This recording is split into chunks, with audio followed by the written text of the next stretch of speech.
Якія падрабязнасці сталі вядомыя пра клініку, дзе лечаць Лукашэнку, як беларускі міністр знаёміўся з замежнымі калегамі, а таксама што вядома пра трагедыю пад Лунінцам. Вітаем, сябры! Гэта наша Ніва, і зараз мы ўсё вам раскажам. Лукашенко хвалюецца пра заходні кірунак, мяняе генералаў і ганяе сваіх прыхільнікаў са зброяй па лясах. Учора ён падпісаў указ, згодна з якім на пасаду камандуючага войскамі заходняга аператыўнага камандавання прызначаны генерал-маёр Вадзім Сураў. Раней ён кіраваў цэнтрам падрыхтоўкі прапаршчыкаў і малодшых спецыялістаў узброеных сіл. Папярэдні камандуючы заходняга аператыўнага камандавання генерал-маёр Уладзімір Белы цяпер прызначаны начальнікам галоўнага ўпраўлення баявой падрыхтоўкі узброеных сіл Беларусі. Акрамя таго, чарговыя вучэнні лукашэнкаўскай тэробароны пройдуць каля мяжы з Польшчай. Адбудзецца гэта ўжо на пачатку верасня ў Камянецкім раёне Брэсцкай вобласці. Як паведамляе маніторынгавая група «Беларускі гаюн», на зборы павінны прызваць каля 140 рэзервістаў запасу. Тут таксама цікава, што тэрыторыя Камянецкага раёна мяжуе з Польшчай, а пару месяцаў таму, у сакавіку-красавіку, аналагічныя зборы праводзіліся ў Воранаўскім раёне Гродзенскай вобласці, які мяжуе з Літвой. Сталі вядомыя сакрэты бальніцы, дзе лечаць Лукашэнку і яго чыноўнікаў. Зеркала пагаварыла з былым супрацоўнікам адміністрацыі Лукашэнкі, які расказаў шмат цікавых падрабязнасцяў пра працу так званай лечкамісіі. У народзе так называюць рэспубліканскі клінічны медыцынскі цэнтр пры ўпраўленні справамі прэзідэнта. У гэтай бальніцы абслугоўваюцца найвышэйшыя чыноўнікі і сілавікі. Там жа займаюцца здароўем як Лукашэнкі, так і яго сям'і. А кіруе лечкамісіяй таксама вельмі вядомая асоба, меркаваная маці Колі Лукашэнкі Ірына Абельская. Па словах суразмоўцы партала «Зеркала», калі гэтую бальніцу перанеслі ў новы будынак у 2018 годзе, то яе хацелі зрабіць зусім закрытай. Спачатку там планавалі абслугоўваць толькі самых вышэйшых чыноўнікаў узроўню прэзідэнта, прэм'ера і міністраў. Але потым аказалася, што лечкамісія пустуе. Усё ж топ-чыноўнікі не хварэюць пастаянна, таму медыкі проста сядзяць без нагрузкі і прастойвае абсталяванне. Толькі тады у лечкамісіі дазволілі абслугоўвацца супрацоўнікам узроўню начальнікаў управленняў і аддзелаў, а затым і ўсім чыноўнікам з арганізацыі так званага вышэйшага звяна. Але ж класавы падзел на самых высокіх асобаў і ўсіх астатніх усё ж застаўся. Персонаў тыпу прэм'ера ці намесніка міністра ўсё роўна будуць абслугоўваць інакш, чым шараговых дзяржслужачых. Ну і згадаем пра ўжо вядомы момант. Паслугамі лечкамісіі могуць скарыстацца і звычайныя беларусы, але толькі за грошы. Тады як чыноўнікаў там лечаць бясплатна. Суразмоўца журналістаў згадвае і абсталяванне клінікі. На самым высокім узроўні там нават дробязей. Напрыклад, у палатах пацыенты ляжаць у артапедычных ложках, абсталяваных электронікай, якая рэгулюецца адной кнопкай, як у добрых еўрапейскіх лякарнях. А для мыцця падлогі там ёсць спецыяльная італьянская машына. Расказаў чыноўнік і пра сітуацыю падчас кароны. Па яго словах, калі улады зразумелі, што сітуацыя сур'ёзная, то ў клініцы абсталявалі спецыяльны блок з асобным уваходам.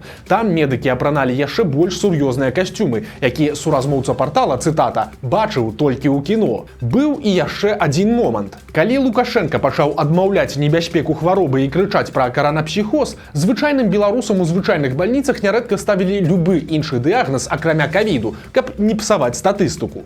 У чыноўніцкай жа віп-бальніцы такога не было. Усім пісалі сапраўдны дыягназ, выдавалі пачак лекаў і адпраўлялі на бальнічны на 2 тыдні. Пазней, праўда, чыноўнікам дазвалялі хварэць толькі 5-7 дзён. Калі ж нехта з номенклатуры цяжка пераносіў хваробу, то ў лечкамісіі збіраўся цэлы кансіліум, нават з удзелам дактароў іншых бальніц. Чыноўнік запэўнівае, што ніхто з лукашэнкаўцаў, якіх лячылі ў гэтай клініцы, не памёр ад кароны. Цытата. Ратавалі нават тых, хто ўжо стаяў адной нагой у магіле. Ну і яшчэ адзін цікавы момант. Калі верыць чыноўніку, то пасля пратэсту 2020 года шмат дзяржслужачых пайшло ў лечкамісію да псіхіятраў і нават падсела на таблеткі. Прычыны ён называе так. І самі падзеі былі вялікім стрэсам, але акрамя таго, у многіх чыноўнікаў былі сваякі, якія трапілі пад затрыманне сілавікоў. Сумны лёс прадпрыемства, якое Лукашенко забраў у украінцаў і прадаў расіянам. Гаворка пра Светлагорскі завод зварачных электродаў. Раней ён належаў украінскай кампаніі, але ў 22 годзе, калі пачалася вайна, украінцы спынілі працу завода. У адказ Лукашенко проста забраў гэтае прадпрыемства. А што, нам электроды не нужны? Так а в чем проблема? Мы же договаривались, уходят какие-то там украинские, польские или финские хозяева, Люди остаются, технологии остаются, производство существует. Электроды нужны. Почему мы Завод закрываем? готов к работе, товарищ президент. Сейчас решается вопрос смены собственника, и я думаю, что в следующем году он начнет работать, если те планы, которые реализуются по смене собственника. Вот, Игорь Петрович, это пример вашей с Головченко жесточайшей, необузданной волокиты и бюрократизма. Какую смену собственника? Я вам дал указание. Ушли хозяева. До свидания.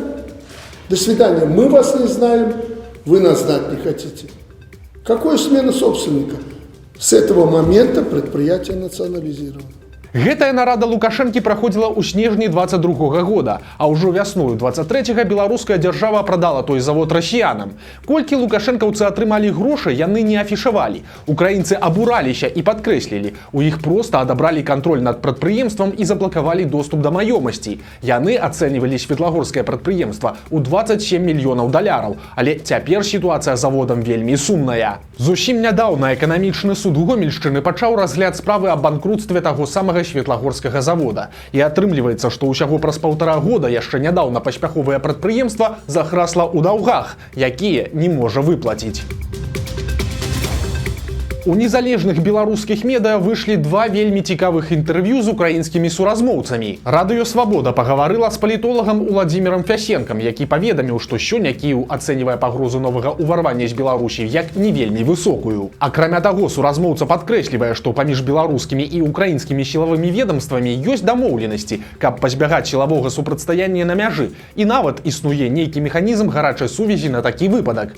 Таксама Фясенка падкрэслівае, што Лукашенка таксама вельмі не хоча паўнавартаснага ўцягвання Беларусі ў вайну, бо гэта аўтаматычна ставіць пад пагрозу яго асабістую ўладу. А партал «Зеркала» выпусціў вялікую гутарку з Юрыем Луцэнкам, былым генпракурорам Украіны. У размове Луцэнка згадаў і свае візіты ў Беларусь, а таксама знаёмства з Лукашэнкам і яго паплечнікамі. Напрыклад, пра самога Лукашэнку украінец кажа так: па-гітлераўску харызматычны чалавек, які дапускае любую змену гульні, акрамя змены адносін з Масквой. Расказаў Луцэнка і пра сваю першую сустрэчу з беларускім міністрам унутраных спраў Навумавым, які кіраваў ведамствам з 2000 па 2009 год. Падчас візіту ў Мінск Луцэнку і іншых замежных гасцей запрасілі на паказальны выступ беларускіх спецназаўцаў. І пакуль яны там дэманстравалі захоп тэрарыстаў і вызваленне закладнікаў, паміж беларускім міністрам і украінскім генпракурорам адбыўся феерычны дыялог.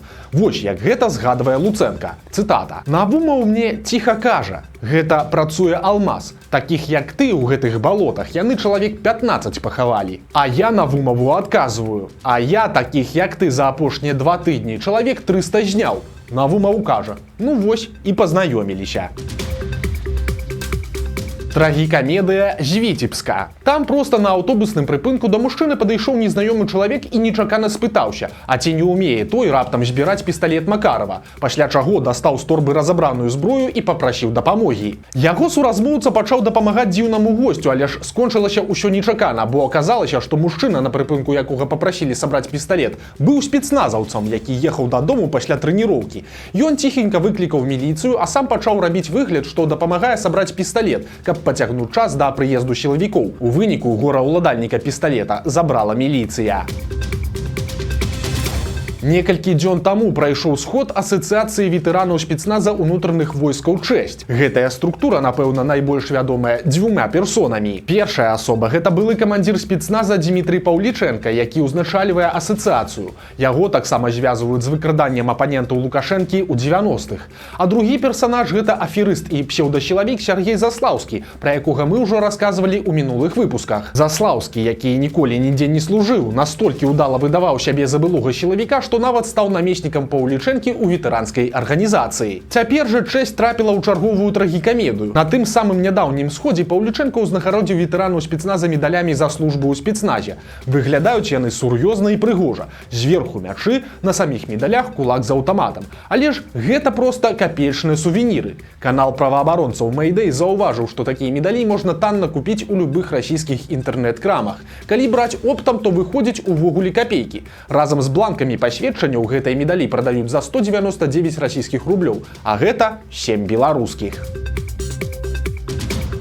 Смяротная кукуруза. Сталі вядомыя падрабязнасці трагедыі ў Лунінецкім раёне. Там немалады вясковец меў незарэгістраваную стрэльбу, з якой ён уначы выйшаў на нелегальнае паляванне. Праходзячы каля поля, мужчына пачуў нейкі шум у пасадках кукурузы. Ён падумаў, што там схавалася дзікая жывёла і проста стрэліў на гук. Але ж крыніцай шуму аказаўся 62-гадовы аднавясковец браканьера. З цяжкім раненнем мужчыну забралі ў бальніцу, але выратаваць не змаглі. Прычым, сыходзячы з аператыўных міліцэйскіх фота, падобна, што загінулы ў цемры збіраў кукурузу. На месцы яго ранення знайшлі 2 амаль поўныя кошыкі. Мілата з мінскай бальніцы. Нярэдка ў сеціве сустракаюцца ролікі з крытыкай беларускай медыцыны. То ўрачы нахамяць, то ежа нясмачная, то яшчэ нешта. Але ж давайце будзем шчырымі, не ўсё так кепска. І часта чалавечае стаўленне медыкаў проста ніхто не выкладае ў садсеткі. І сёння хочацца паказаць якраз такую мілую драбязу. Таму ацаніце, як пацыентаў сталічнай інфекцыйнай бальніцы клічуць на вячэру праз бальнічныя дынамікі. Мы ждем, когда нас вежливо позовут ужинать. Мои хорошие, вот и наступил вечер, и я вас приглашаю на ужин. На Гродзеншчыне заўважылі незвычайных драпежных птушак – марскіх бакланаў. Навіна на самай справе кепская ажно па 2 прычынах. Па-першае, бакланы паядаюць вельмі шмат рыбы, чым шкодзяць папуляцыі. За сезон сярэдняя калонія такіх птушак з'ядае да 200 тонн рыбы. Па-другое, у бакланаў вельмі атрутны памёт, які змяшчае вялікую колькасць аміяку. І літаральна за год-два бакланы цалкам знішчаюць месца свайго паселішча. На месцах іх гнездавання проста знікаюць трава і хмызняк.